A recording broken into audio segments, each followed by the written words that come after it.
Welcome to Just Beachy with Deb and Wendy. Growing up in the 70s in our Toronto Beach neighborhood was a time unlike any other. Bell-bottom pants, high handlebars and banana seats, water buffalo sandals, crazy adventures, and home with the streetlights. We have lots of stories to share. So sit back and join us as we reminisce about the people and the times that shaped our lives.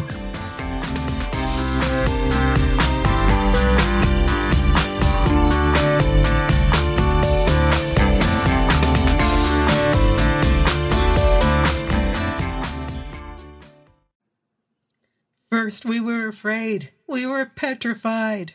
We didn't know if we should do Just Beachy episodes side by side. But here we are at episode number 26. It's Just Beachy with Wendy and Deb. We will survive. We will go on.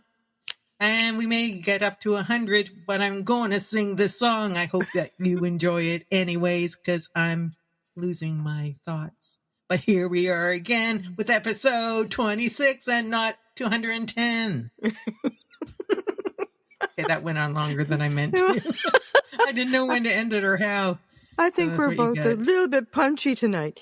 Oh, it's been a week. It's been a week. It has been a week.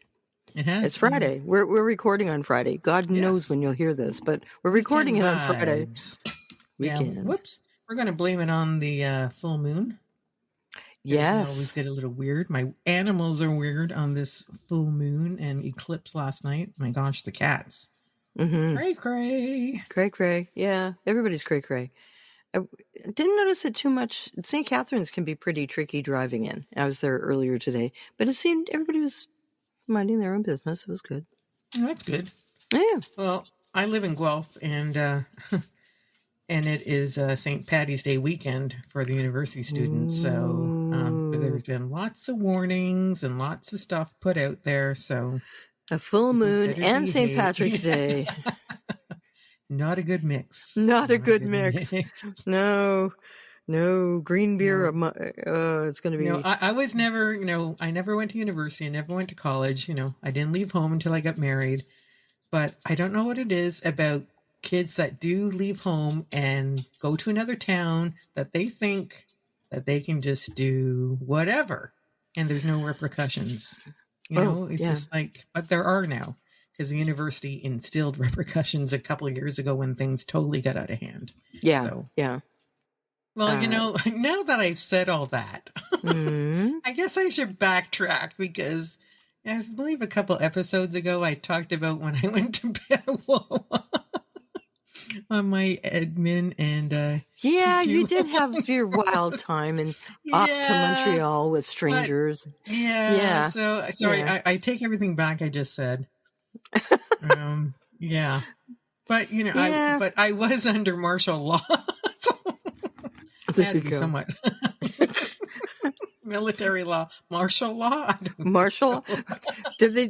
That's when they closed down the country, isn't it? That happened in the 70s. Yeah, I think FLQ and all that. Something like that. You never know. Right? Be on the lookout. All Points Bulletin. You could have been famous in all kinds of bad ways.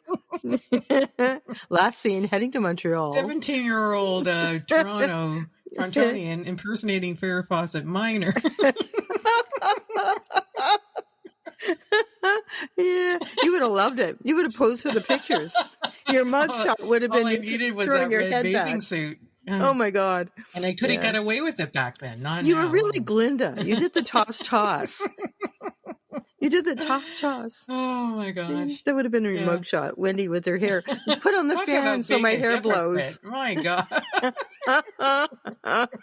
That's okay. But now that I'm, wise and in my 60s, you were not a college student. You didn't, that's true. I was not a college student. You were in the militia, and behaving appropriately. I never went off with strangers. I got to tell you. No, I never made my way to Montreal with some. We are punchy. There's no question. It has been. The dumpster fire of the world, right? And I'm sure everybody out there is feeling it as well. The headlines sound like something out of Mad Magazine Oh my gosh. or, You can't, yeah. Saturday Night Live. You couldn't make this stuff up if you No, tried, right? no. And that's all we're going to say. That's all we're going to say. Because we're going to go back to the 70s. Let's get into our 70s. Let's get into our time machine. Boop, boop, boop, Yeah. boop, boop, boop, boop. Well, and we were talking before we started recording that I can remember this time of year, probably more though April, because we had snow into April back then, back in the day. Remember Back in the day. Back in the day? That I couldn't wait to wear shoes after wearing boots all winter. I was going to say. What do you think I was going to say? You couldn't wait to wear shoes. Outside.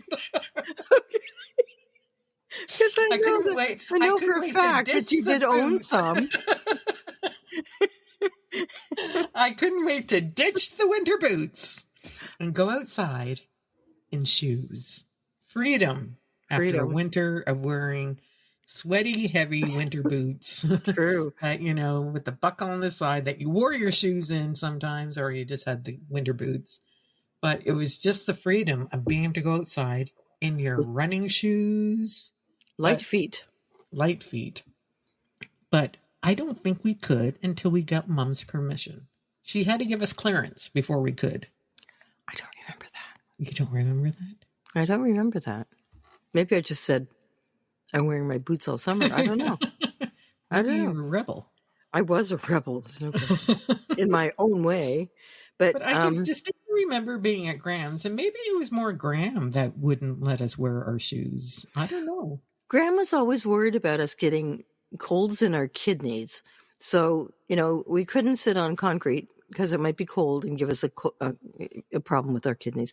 And maybe she had the same thing with shoes in the spring. If, walking on concrete, cement. Or maybe it's because she knew if we got sick, Mom was going to send us to her.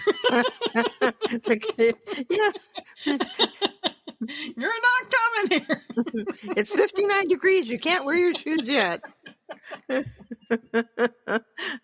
don't remember that. I do remember in our house with 4 kids and a mom and everybody having at least 2 pairs of shoes. They would all be at the front door on the boot. There's a boot rack, like a little boot mat. It's a tray, yeah. A tray. And everybody would we'd take off our shoes when we went in the house, but we did not put them in an orderly thing. We did not do pair by pair. It was like a rummage sale of shoes and boots. And I remember Evie would come and call for me every morning on the way to school, patient soul that she was. And I would be ready, except I couldn't find my shoes because they were in the pile, but I couldn't find, I'd have one, but I had to go through like 30 shoes to get to find the other one. It was, we were not taught organization of the shoe. And I look around my office and I think I learned well. Well, and think about our hall closet too, right? That went underneath the stairs, going up the stairs. Oh, so it was angled, right? Dude. So all the coats were hung in there, but anything that Mom wanted out of sight, out of mind, got thrown in that closet. It did. And it went a ways back, right? Because it was under the staircase. Yeah, you could get lost. We would go foraging in there looking for, I don't know, a toy or a tennis racket or, something that happened to find its way in there because it was on a chair.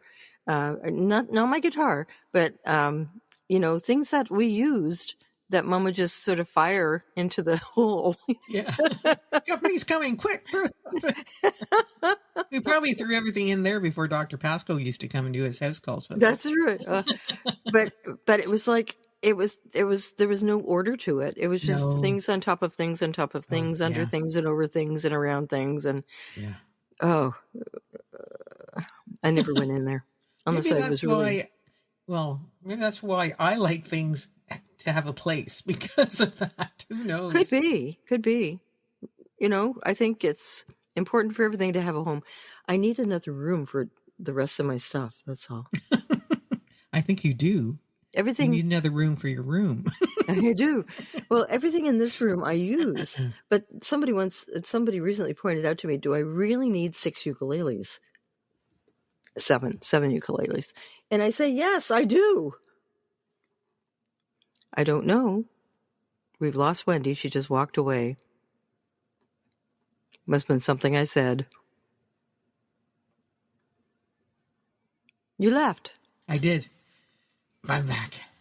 Okay. I had a runny nose. Oh, well. And I couldn't really go, because when Deb and I record this, we can see each other. But I didn't want to kind of go gestures. I need to go get a clean. Well, this part will be edited, I'm sure. Okay. Right. Or leave it in. Who cares? At this point, people love it. Yeah. I get remarks about how silly we are. It's all good. Well, we were actually also talking tonight that perhaps we should start doing kind of like not a pillow talk kind of thing, but kind of like when we shared a bed back in the day and we would talk about things. Especially our brothers. Yeah, Mom too. Yeah. And the neighbors. We talked about a lot of things. We talked about how we were going to become millionaires. Yes. Yep. We were going to be rich and famous. We were. We were going to be singing sensations. We were sisters. Yes. We wrote songs. We wrote songs. We did. In the dead of the night with the covers up. Stared into flames under the cover.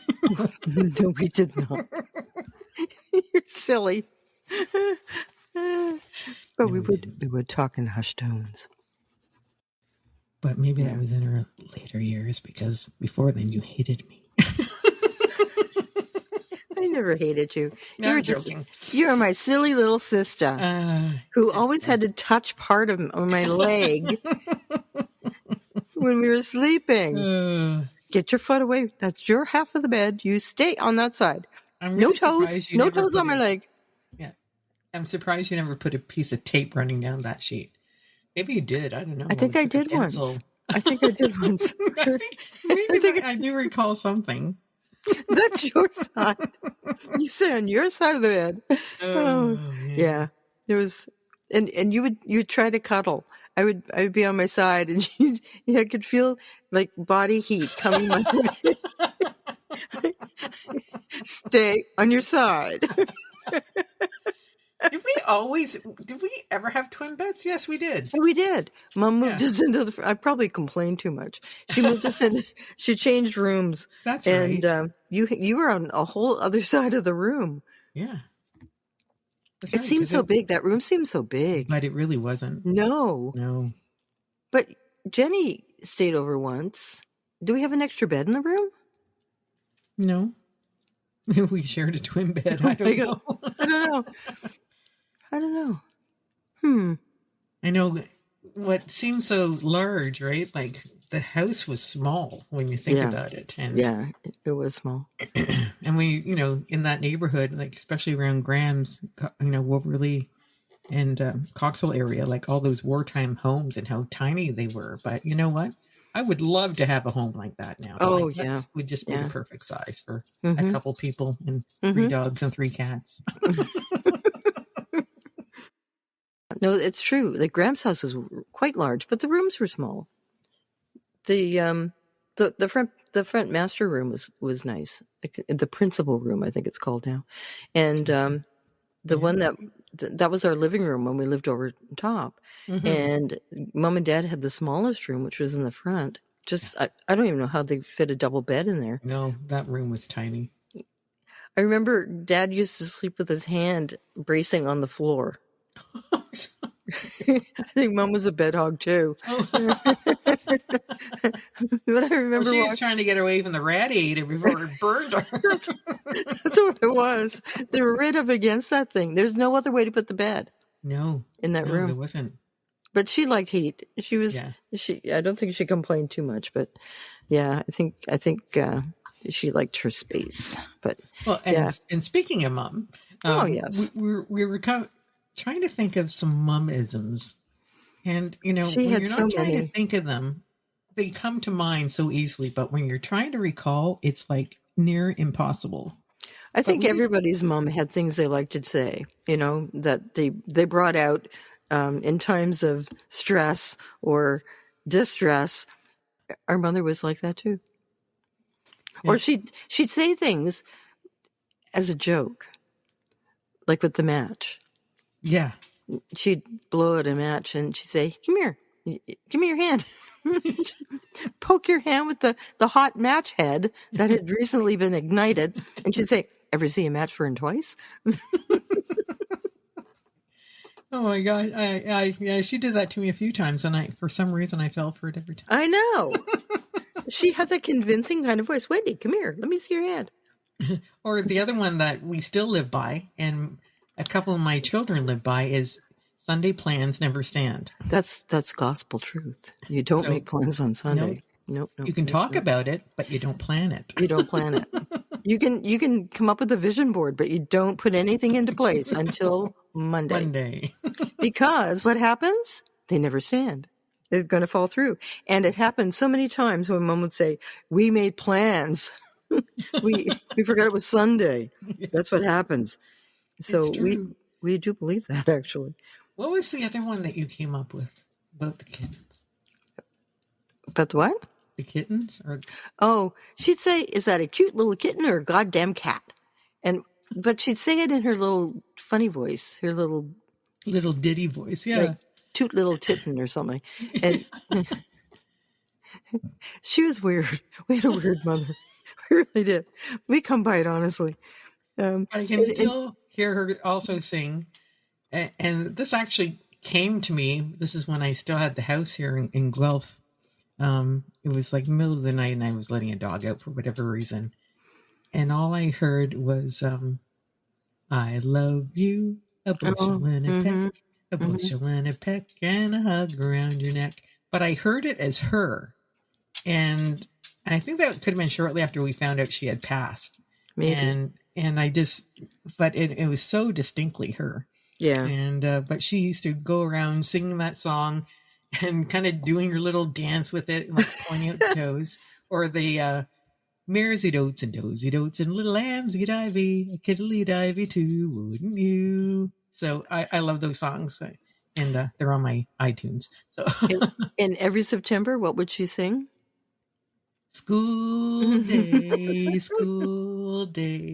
dear old golden rule days, reading and writing and arithmetic. Play me a tune on the hickory stick. Yeah, I totally forgot about that one. Yeah, you're right. And then, but she'd also sing "It's the most wonderful time of the year" too. Before Staples got a hold of it, she set the trend. Yeah, she had all kinds of little songs and ditties. I think it kept her from going insane. If she could, but she had 4 ADD kids. It's like, speak for yourself. Well, hey, you I was might busy not baking in the kitchen. Come on, you might not be ADD. You might have got through it unscathed. I can vouch for the other boys and I, though. Our brothers and myself. I think we were kind of hyper. I think our grandparents had a quieting influence on me, because you never really spent weekends there, did you? No, I wasn't invited. I didn't go. No, I spent a lot of time. I was the chosen one. You were. Well, you were Grampy's favorite. We know that. We know that. That's not true. He just loved you better. No, he loved us all, and he loved us for all our different uniqueness, right? He did. But maybe it was more so when you maybe got older and were doing your own things, and I was there all the time. I don't know. But he admired you so much for all your stuff, and always had you playing your guitar and singing, and he did a lot to support us in our dreams, right? As he could, getting you the little organ, and he'd see something else. I gave it away. I gave that little desk that he bought me, which was so cute, which I stripped somewhere in the 80s and refinished in my refinishing years, and a little blue typewriter. He gave me that for Christmas. Oh my gosh! Yeah, I remember that. So he saw that I liked to write, or that was I was creative. I don't know how he dealt with the boys. I don't really know. He had a different relationship with them. He seemed to think the world of you and me. That's for sure. Mm-hmm. We were Cute. We were. Well, you were cute. You're the blonde. I was blonde when I was. Well, we went to New York long before you were born. I was going to say. And I was like 5, and they took Mom and Grampy and Grammy and I went to New York on the train, and I still remember it. There was a big, huge billboard, a Camel cigarette sign with a guy blowing smoke rings constantly, and it was. But I was really adorable, and I had ringlets, and people thought that I was a child star everywhere we went. They thought I was like Shirley Temple or something. And I remember being in a Chinese food store or Chinese restaurant. We went for dinner, and they thought I was somebody. I remember this very clearly. I'm sitting, and Grandpa put me up on the counter when he was paying the bill, and they were giving me all this stuff, and like Chinese things, like, little ornaments, and, oh, you're so cute. Oh, and people were, I'll never forget that. And Grampy, of course, he would have made money on me. He would have, if I had sung, he would have put on his hat. I mean, I don't think I've ever heard this story before. Oh, my so God. cool. I remember that so clearly. And, yeah, I don't remember. I think we stayed at the Waldorf or something, but I don't remember the details because I was 5, and it was a long time ago. Yeah. But maybe I was 4. But they were brave to take me. But we had a great time. I remember going in this huge Buddhist temple. We went a lot of places, and I just remember leaving, and it was like a little store, and there were all these little tiny ornaments and things that I kept picking up, and they would say, "No, you can't have that. No, you can't have that." But I did get something. I don't know what it was. Wow. Yeah. I've never heard that. And Baby Elephant Walk, there was a hat store on the corner, and the song played. I don't know why I knew it. Was constant. I think we walked by it a lot, but that song, da da dun dun da da dun dun da da. Oh yeah, that's, yeah. That's Baby Elephant Walk, and I think I did get a hat there. It was probably the beginning of my. Hats. Yeah, I think so. It all started in New York. Yeah. We didn't go to Broadway, or we might have been to Broadway, but we didn't go to a movie or that's theater. Cool. That was that story. Yeah, Dad wasn't there. I got taken to the TTC Grill for chicken. Like, come on, you got to go to New York. Come on, and treated like a movie star. Oh God, yes, it was. Yeah, I remember that. Well, and Grampy, of course, he would just make you shine. He would go along with people. If they thought that I was Shirley Temple, he'd say, "Sure, yeah, she is." You want her in a commercial or anything? Well, just call me. Here's my number. It's funny how we went from mummisms to Grampy. Well, I think that we admired this man and loved him to death. I think it all started with Grampy. Yeah. But Mom, I think everybody's mom had things they said back then. We knew that when she was we've talked about this, when Mom got really, really mad to the end of her rope, and she just couldn't take it anymore, she would jump up and yell, "Jehovah!" And we'd go scattering like cockroaches. We would just run to the hills. We would hide, because it would mean that her wrath had been kindled, and we were either on pots or we'd have to, Well, and that's when she would sit us all down. She's had enough of us, and she would lecture us and tell us what we weren't doing. Yep. And then we would clean the house from top to bottom while she sat in the front room drinking coffee and smoking. It's true. It's true. Yeah. And and I don't think she ever said thank you, because that would have meant, she would have acknowledged how it got there. Right? She was kind of entitled, our mother. Mm. Yeah. She said sorry, but she didn't say thank you a lot. Yeah. But, she did go through a lot. So she did go through a lot. Can't blame her, and I think that was before Dad died, though. People didn't talk about mental health or things back then, right? You just had to cope and deal with it. No, the first couple of years after Dad died, she was not in good shape. Yeah. And you see pictures of her, and she's so skeletal. Mm-hmm. When you're growing up, you know that something's different, but you don't realize what she's going through. Yeah. And that was tough. It was so sudden. And she survived on eggnog, homemade eggnog, right? That's right. Like, I don't know how many people would make this now. I don't think I would, but like 2 eggs and milk and sugar in a blender. And that was her meal supplement, right? Yeah. And Multivol 12. Yeah. Which you can't buy anymore. Really? Her liquid tonic that tasted like sherry. It did. we would taste it every now and then. Yeah. No, that's true. There's a lot of, and that's when Grampy and Gram were so instrumental. I mean, they knew what she was going through. I think that's why they talked all day, every day. But yeah, she had mom-isms even before Dad died, though. How about ever take a long walk off a short pier? Yeah. If your friend jumped off the cliff, would you follow? Yeah. Or something about if you cross your eyes, your face would freeze or something. Making faces. Or if we were working on something intently or whatever, it'd be like, something about your mouth, like, right. You hold your mouth. That's right. Like you could try something again and again and again, but if you had your mouth just right, it'd work. It'd all line up. It would align. Yeah, she had. And then just the hokey, corny sayings that I guess were part of her youth or whatever, but like, don't go kissing by the garden gate. Love is blind, but the neighbors ain't. Things like that. The real corny stuff. She was corny.